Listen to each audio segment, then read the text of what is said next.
পুনৰবাৰ মই অসমীয়া বোৱাৰী মাইনা চেনেললৈ স্বাগতম জনাইছোঁ। আজি মই আপোনালোকক দেখুৱাবলৈ লৈছোঁ কিদৰে সহজ পদ্ধতিত মুখৰ ক'লা চৰমৰ দাগসমূহ দূৰ কৰিব পাৰি। আজিকালি বহুতৰে মুখত এইখিনি ঠাইত ক'লা চৰমৰ দাগ দেখা পোৱা যায়। গতিকে কেনেকৈনো দূৰ কৰিব পাৰি সহজ পদ্ধতিত, বলক ভিডিঅ'টো আৰম্ভ। এইখিনি বনাবৰ কাৰণে মই প্ৰথমে লৈছোঁ এটা বাটি, তাৰ পিছত ল'লোঁ অলপমান হালধি গুড়ি।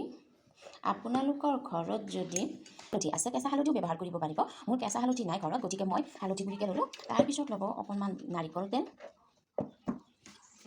তাৰপিছত ধুনীয়াকৈ মিশ্ৰণ কৰি থাকিব,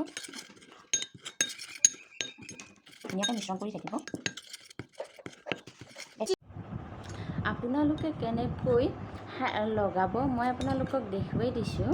চামুচেৰে মিশ্ৰণ কৰাৰ পিছতো মই হাতেৰে মিশ্ৰণ কৰিছোঁ, কাৰণ হাতেৰে মিশ্ৰণ কৰিলে ধুনীয়াকৈ মিশ্ৰণ হয়, সেইটো কাৰণতে মই হাতেৰে মিশ্ৰণ কৰিছোঁ।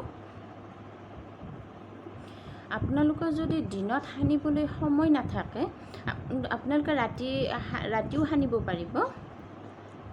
কেনেকৈনো লগাব পাৰে আপোনালোকক মই দেখুৱাই দিছোঁ।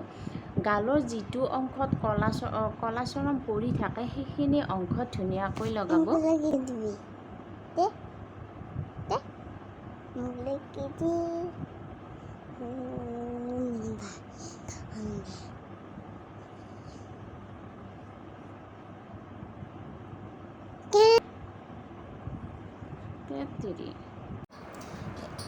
আপোনালোকে একদিন বা 2 দিন ব্যৱহাৰ কৰিলে নহ'ব, নিতৌ ব্যৱহাৰ কৰিব, তেতিয়াহে ক'লা চৰমৰ দাগ যাব।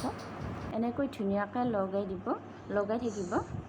আপোনালোকে গা ধোৱাৰ আগত আপোনালোকে লগাই ল'ব।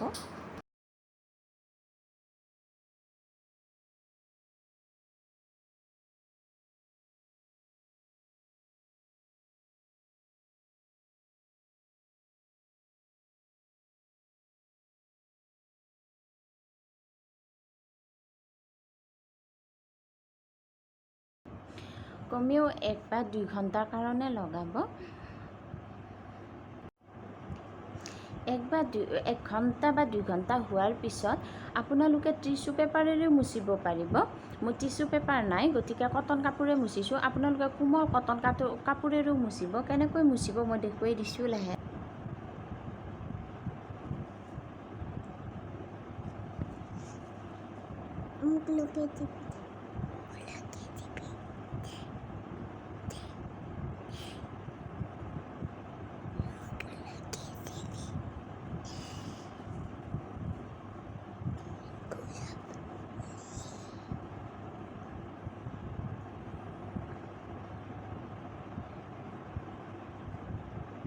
এনেকৈ মুচি পেলাব। ৰাতি শুওঁতে মুচি উঠি আপোনালোকে লগে লগে ধুই নেপেলাব, ৰাতিপুৱা ধুই দিব। ৰাতিপুৱা কোমল ৰাতিপুৱা ঠাণ্ডা পানীৰে আপোনালোকে ধুব।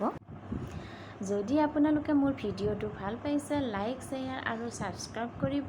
অন্য এটি ভিডিঅ'লৈ পুনৰ আহিম। আজিলৈ এৰিছোঁ, বাই।